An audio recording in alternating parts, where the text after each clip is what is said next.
Online ভিত্তিক বিনিয়োগের নামে বড় ধরনের প্রতারণা মেটাভার্স ফরেন এক্সচেঞ্জ এই পঞ্জি স্কিমের মাধ্যমে বাংলাদেশ থেকে পাচার হওয়া বিপুল অর্থের একটি অংশ উদ্ধার করেছে সিআইডি। এর পরিমাণ ৪৪,৬২,৬২,০০০ টাকা। সিআইডি জানিয়েছে, ক্রিপ্টোকারেন্সি ও ফরেন ট্রেডিংয়ে অধিক মুনাফার প্রলোভন দেখিয়ে গ্রাহকদের সঙ্গে প্রতারণার মাধ্যমে এই অর্থ হাতিয়ে নেওয়া হয়েছিল। তবে উদ্ধার হলেও এই অর্থ ভুক্তভোগীদের হাতে ফেরানোর প্রক্রিয়া বেশ জটিল বলে জানিয়েছে সিআইডি। বিস্তারিত জানাচ্ছেন সুমাইয়া খান।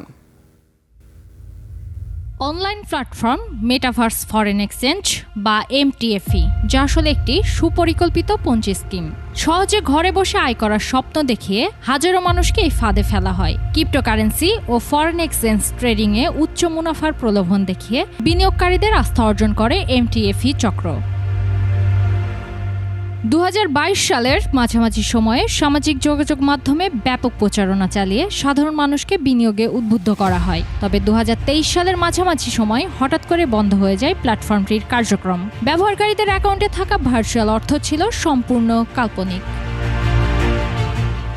সাইবার পুলিশ সেন্টার সিপিসির ডিআইজি বলেন, এমটিএফই পঞ্জি স্কিমের মাধ্যমে ২ লাখ টাকার প্রতারণার শিকার হয়ে একজন খিলগাঁও থানায় ২০২৩ সালের ২৮ আগস্ট একটি মামলা দায়ের করেন। সিআইডির তদন্তে উঠে আসে, প্রতারণার মাধ্যমে হাতিয়ে নেওয়া অর্থ বিভিন্ন ক্রিপ্টোকারেন্সি ওয়ালেটে স্থানান্তরের মাধ্যমে বিদেশে পাচার করা হয়।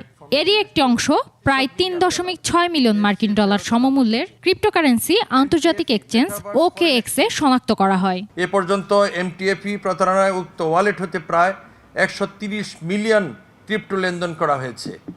এ বিষয়ে OKX এক্সচেঞ্জের লিগ্যাল টিমের সঙ্গে যোগাযোগ করা হলে তারা আমাদেরকে আইনানুগ প্রক্রিয়ার মাধ্যমে উক্ত অর্থ ফেরত প্রদানে আগ্রহ প্রকাশ করেন।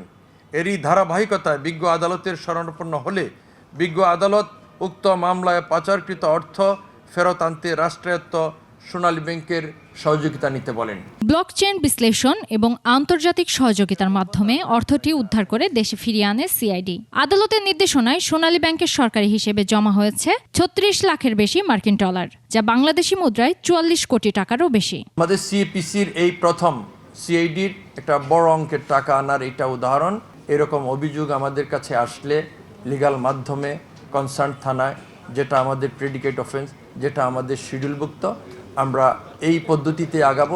সিআইডি জানিয়েছে, মামলার তদন্ত এখনো চলমান। ভুক্তভোগীদের শনাক্ত করে আদালতের নির্দেশনা অনুযায়ী অর্থ ফেরত দেওয়ার প্রক্রিয়া শুরু করা হবে।